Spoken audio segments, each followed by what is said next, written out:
What if you discovered that toxic relationships don't just hurt you, but they can completely change the way you see yourself? Ashana is our special guest today. She shares her personal journey through deep emotional pain, childhood trauma, and relationships that made her feel small, powerless, and unlovable, and how she found her way back to herself. So, if you have ever felt like you are the problem in your relationships, you've lost yourself after emotional abuse, you keep repeating the same toxic patterns, or you struggle to feel that you love or are loved and that you can trust others, today this conversation will meet you exactly where you're at. Have you ever felt something was wrong but couldn't explain it? Like the person you love was slowly chipping away at your sense of self? We've been there. Different marriages, but to the same man, with the same toxic pattern. But God was still working. We're Lizzie and Dina, women of faith, survivors, and truth tellers. Surviving toxic relationships is for any woman stuck in confusion, healing after betrayal, or searching for her voice again. You are not crazy. You are deeply loved.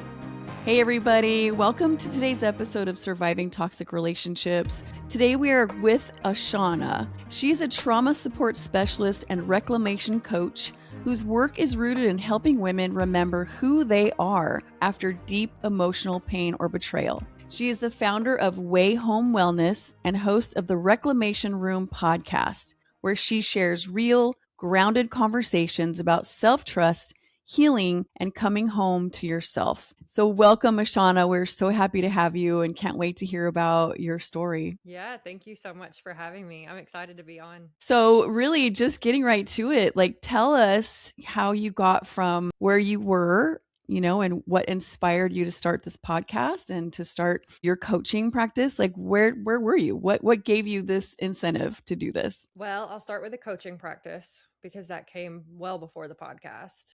And it was birthed from a feeling of me being very small, feeling very powerless, very confused, very under resourced, and looking around and seeing this big old world around me where everyone seemed to have gotten a memo that I had not gotten. And I could not understand what this secret missing ingredient was. I couldn't understand why everyone else seemed so happy and I didn't. So it sparked this healing journey, this into the depths of myself journey that once I kind of came out the other side, which is still a process every single day, but once I was able to look back from a place of calm and feeling capable, I realized, oh my gosh, like this is everything that all those relationships I went through that I carried with me that were so painful, that were so heavy, those all stripped these pieces of me away. And that's why everything felt so big and so heavy and so insurmountable. And so the coaching practice kind of came from that journey that I underwent myself. And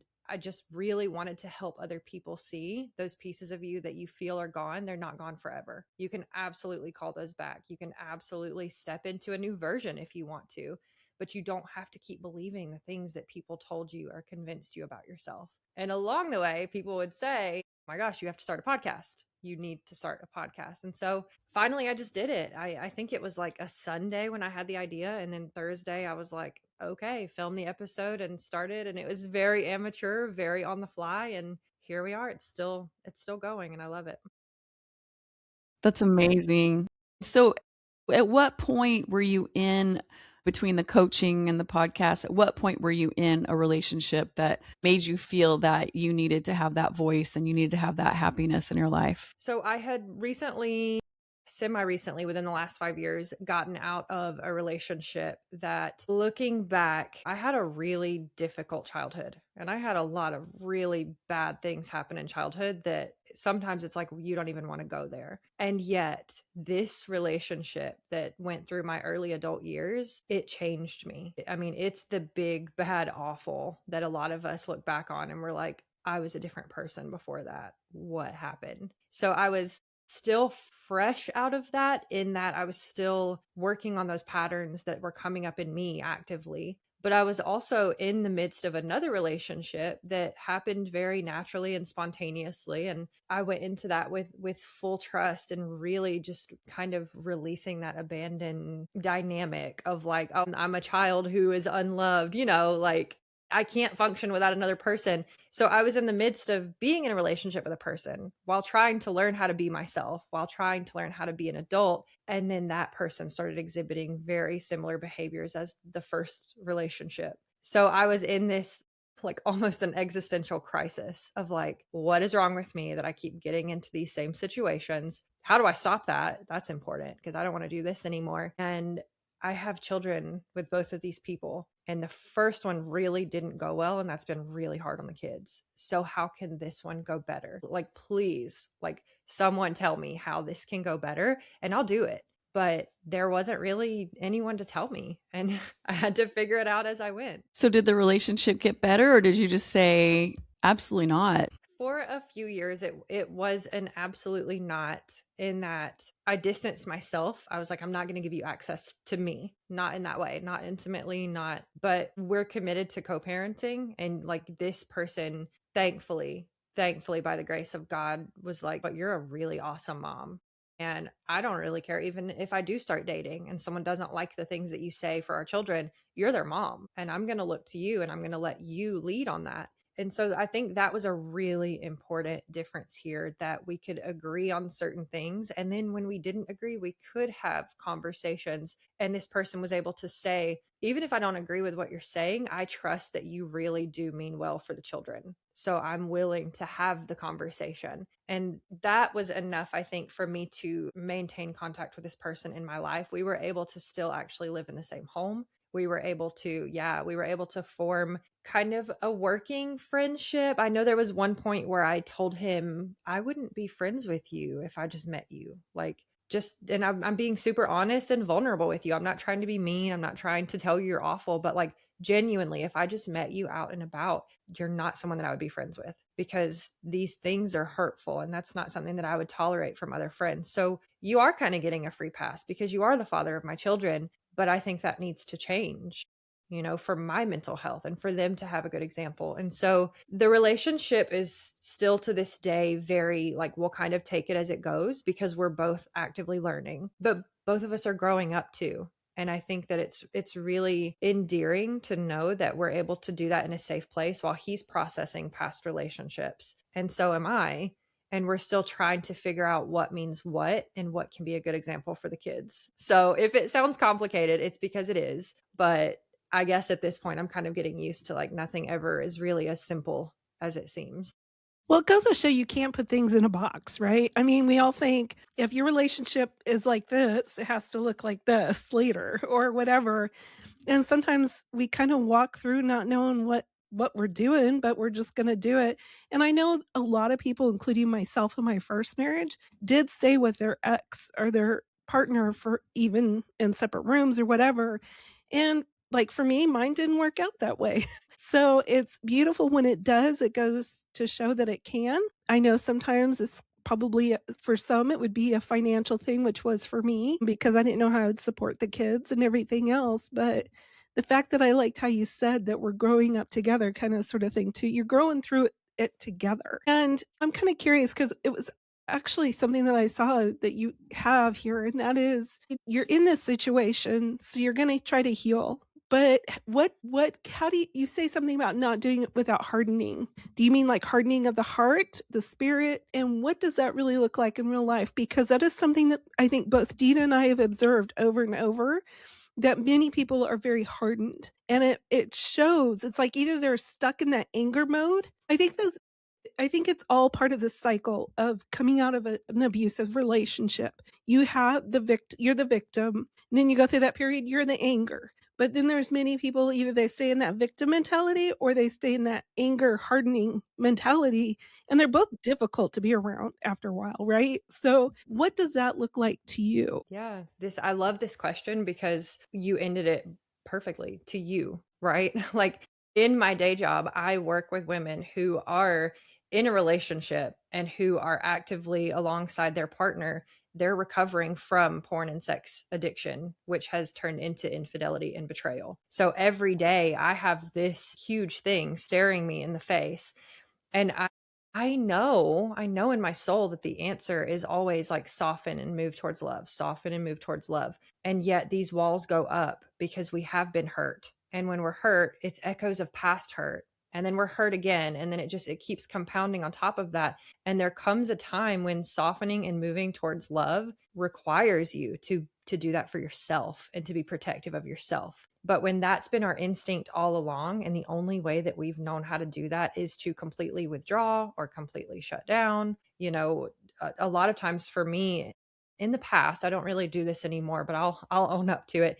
I was very manipulative in my communication. And so if I wasn't getting the response or the reaction that I wanted, I would shame the other person and kind of fly off the handle. And that was me trying to get that attention and that connection from them, trying to get them to prove that they loved me. But then they would come and they would prove that they loved me. And then it would still never be good enough. And I would be super critical of everything that they did. And so I had to face this hardening within myself of like, and this is personal to me, I really genuinely think that I was in a place where I felt like nobody could ever do anything good enough. And I think that was reflecting my feelings about myself too, that nothing I ever did would ever be good enough. And it leads us to this place where pain is inevitable. Failure is inevitable. There's no happiness in that. Where's the path out? There's no even a window with light to look through, right? And so it is very individual to the person, but it is a softening in that the protective capacities that we've had for so long. Number one, we learned those from someone, from somewhere, from watching some dynamic, but we weren't always closely in those dynamics to know how that felt when it played out. We just knew that we absorbed it. It worked to some degree. It got us through some situations. And now we're continuing to move forward with it. But I ask people, how is that feeling in your everyday life? How do you feel? And most of us, like if I say right now, okay, take a really deep breath in and then let it out, like we feel our shoulders go down. We can feel our jaw soften. And so it's literal also, because we carry these protective mechanisms with us in our body as if we're bracing for impact all the time. And then something happens and we're flying off the handle, or we're shutting down, or we're snapping back and getting critical. And so it really is a sense of feeling at peace and feeling safe enough to soften. But that can't happen when we're still in those same dynamics. It has to have this self-awareness closely followed by self-compassion, because it makes sense that you're doing that. And then really bringing in that self-validation of it's totally okay that you feel that way. Okay. But then the next step is the action. It's aligned action. How do you want to show up? How do you want to feel? If you want to be a more nurturing and softer person, where can you practice that? And with healthy boundaries coming into the mix, does that mean that you need to practice that more towards yourself? How can you protect yourself in a way that doesn't cause you to tense up and be bracing for impact? Maybe that is distance, but maybe it's in a way that's communicated clearly, and then there's follow through, and it's not you waiting for that shoe to drop and the next argument to happen. So it's so individual for each person, but I describe it as a softening because it's that ability to feel safe in that moment, to take a deep breath and face the next thing. Do you think because what you went through, Ashana, that it was hard for you to really trust or feel loved? Because it almost sounds like that, the way you described it, that you were like acting out to get the attention or to get what you needed so badly. But then when you would get some form of it, which maybe if you weren't with a great person, it may not have been the right form, but it was something. I mean, do you think that literally that you just had the walls were so high that you couldn't feel or maybe even trust that you could be loved? And if so, because you're nodding, if so, then how do you think a person, because you said self-compassion and value, but how is a person able to get from either being beaten so down that they feel that they're worthless, or they just internalize that themselves and grow into that area of their life? How do they end up being able to actually allow themselves to be truly loved? This is not going to be a fun answer for some people. I feel they're going to be like, "Oh God, what?" But it doesn't happen in isolation. I don't think that you can think yourself into self-love. I just, maybe there's that light bulb moment that comes on, and then you take movement, but we're not always intrinsically motivated. Like, we have cycles that we go through, phases, hormones, all these things, people around us. We pick up on planetary energy. There's so many things that people could say, yes, okay, that makes sense, to show that we're not always internally motivated in that way. And so when you've hit that low point, which I had a point where I realized, I think I'm actually bad. I think I'm actually evil and unlovable. And I think that the work that I'm doing is actually going to be harming people inadvertently, even though I know I mean well. And that was a really not fun place to be. I mean, my gosh. And the answer, I actually just talked about this recently on another episode. The answer for me was reaching out to other people who I did trust in that way.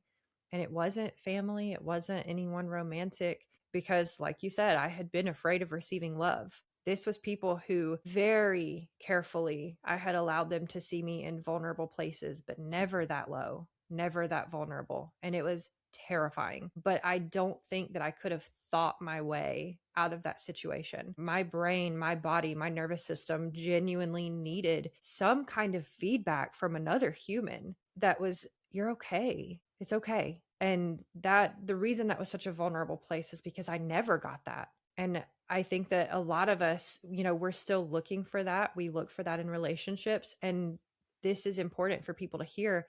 That's okay. That's human. Like, that's the most important thing that we need. A baby that doesn't get that will literally not survive. And so I think that it's so, so, so important when we get to these places that, and maybe a song will come on. Maybe you'll see a movie. Maybe you'll walk past a flyer for something and you catch this spark of like, wait, let me like zoom out. And this tunnel vision that we've been walking through life with, because I call it the trauma lens a lot of times. Like, it's scary and everything narrows and you're going through what you're going through and it's isolating and it's lonely. But there are these reminders that you're not alone, even if you're the only one experiencing it in this way. These are human emotions. They're universal. We all experience them. We all want closeness and connection. And if you're thinking that you're unlovable or you're a bad person or there's something wrong with you, look at how you love others.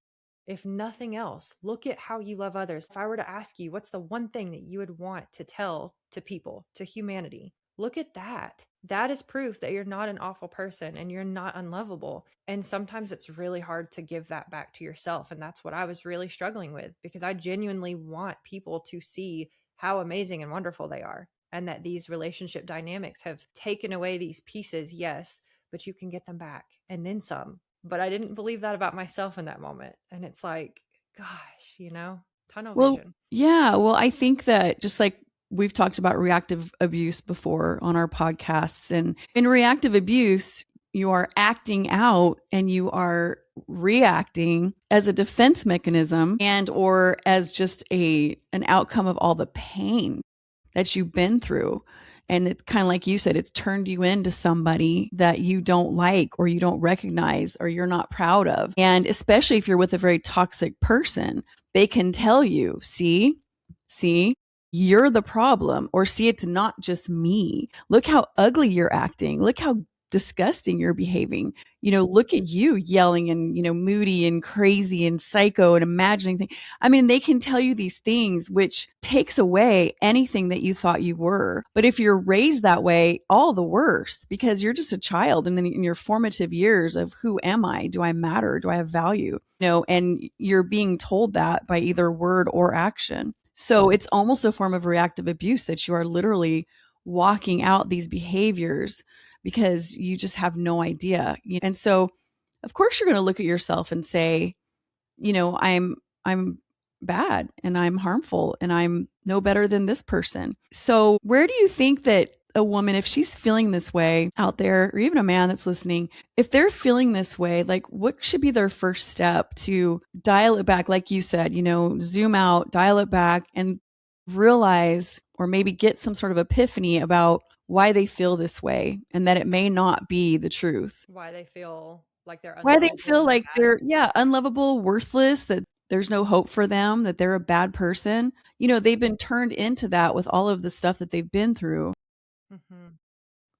Truly, if a therapist sat across from them, the therapist could say, well, let's talk about this. This is exactly why you're having all these issues, or you're feeling this way, or you're acting out this way. But you can't see that. You just see your own behaviors and your feelings, and you feel out of control. So, what could somebody do that's there and they hate the person that they are, and to help them to really,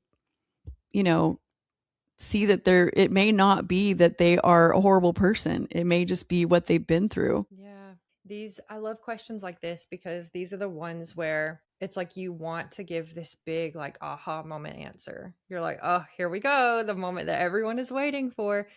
And I genuinely feel that it's not ever as big of a thing as that. And I hate to sound like I'm downplaying something that's huge, because this is a very awful place to be. But it can be as simple as looking at how your dynamic is going in your relationship, looking at how the person has treated you, looking at how you've treated that person, the actions, the words, and really looking at it from a different point of view. Like I said, zoom out, put another person in your shoes, and put someone there who you love so much. Put a child in your shoes, and that doesn't have to be your inner child if you don't believe in that. Put your niece or nephew, put your daughter. And what would you tell them if they came to you and said, this person has been kind of acting this way, and I think this might be a red flag, and you sat with them through that, and then the behavior escalated, and you would start to get more and more worried about that person. And that to me is so endearing as humans, but it's also so sad, because that means that protective capacity that we have towards others, we've turned that off for ourselves. And again, that makes sense. We could sit here and talk about why that happened. We can talk about, was it turned off or was it conditioned to be off? But it doesn't really matter the why when you're in that moment.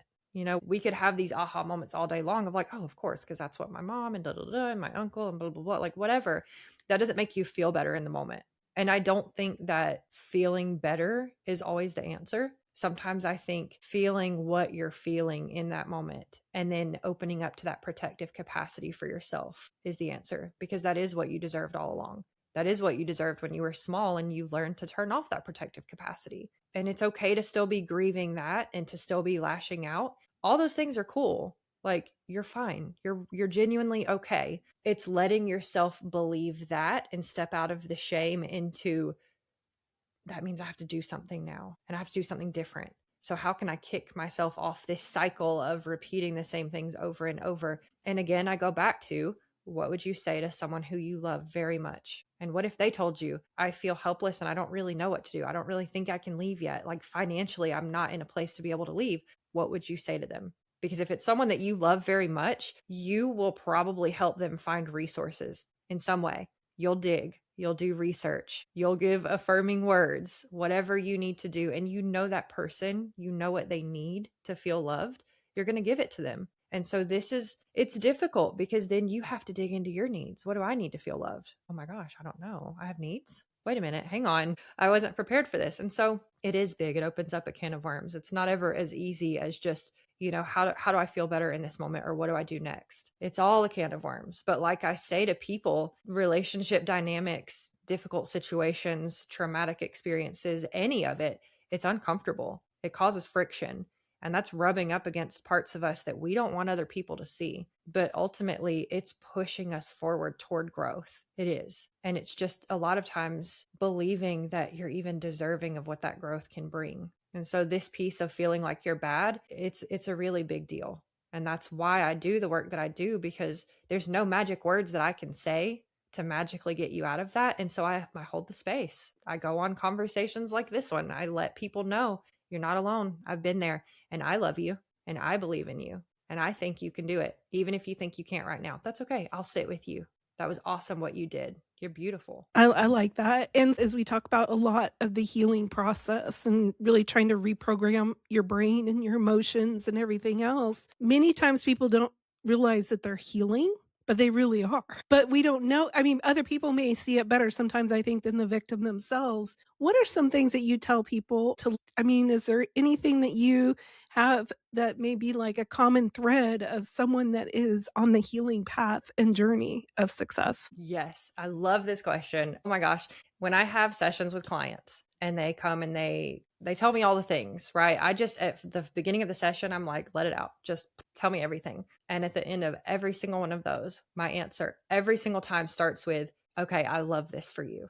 because, and here's why: you weren't aware of these things before. You were still in autopilot. You were still surviving. You were still performing. You're becoming aware of these things that are uncomfortable, and they're getting more and more uncomfortable to where now you're feeling like you need to do something about it. That's step one. So many people haven't even reached that point yet. And it's not a fun place to be, which is why people haven't reached that point yet. And it's easy in today's world to distract from it, to numb out, to find other things to do with your time so that you don't have to think about it, to scroll, to, I don't know, find other people, right? And so, like, step one is literally that you're noticing these things that are uncomfortable. That is healing. It genuinely is. And so then the next steps could look like, I actually didn't spiral as badly as I normally would with that situation. Huh. Okay. Well, I still freaked out, and yet I feel a sense of calm, like things might actually be okay. I'm not sure though, because I still feel nervous. I'm waiting for the other shoe to drop. And it's like this push and pull of, yeah, I mean, that's what it feels like. It kind of feels like you're jumping off a cliff and you hope you have a parachute. But that's also proof of healing, because you're like, well, now I have to make a choice. And this odd sense of hope is kind of with me. And I think I can trust that. It can also look like I'm seeing things differently than I saw it before. And certain things that other people do, like I didn't notice them before, and now I'm noticing them differently, and I'm noticing myself doing them too. And it's like, okay, yeah, now you're like really getting into that, okay, I'm responsible for the way that my life is going to go. That means I'm going to have to face some things that are uncomfortable too.